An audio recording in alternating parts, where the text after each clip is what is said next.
Kejagung dan Kejati Sumsel limpahkan berkas 4 tersangka korupsi PDPDE. Kejaksaan Agung dan Kejati Sumsel melimpahkan berkas 4 tersangka dugaan korupsi PDPDE pada Rabu 26 Januari 2022. Keempat tersangka, Alex Nurdin saat itu menjabat sebagai Gubernur Sumatera Selatan, Mudai Madang selaku Direktur PT DKLN yang merangkap sebagai Komisaris Utama PT PDPDE Gas serta menjabat Direktur PT PDPDE Gas.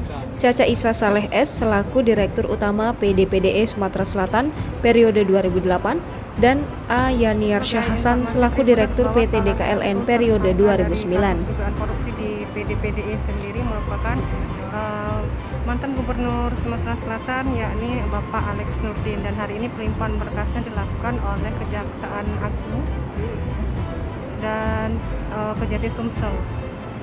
Setelah pelimpahan berkas ini dilakukan, maka tinggal menunggu penjadwalan dari pihak pengadilan Tipikor Palembang untuk menggelar sidang ini.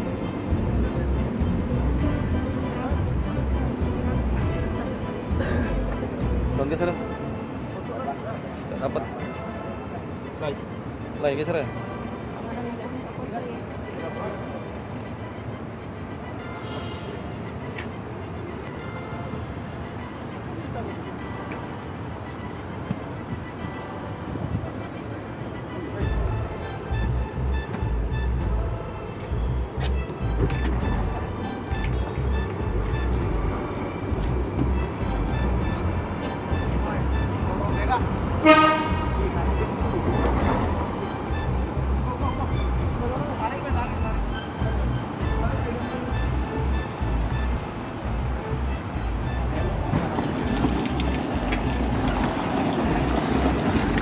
Bisa kita lihat Tribuners, ada 2 box besar yang digunakan untuk mengangkut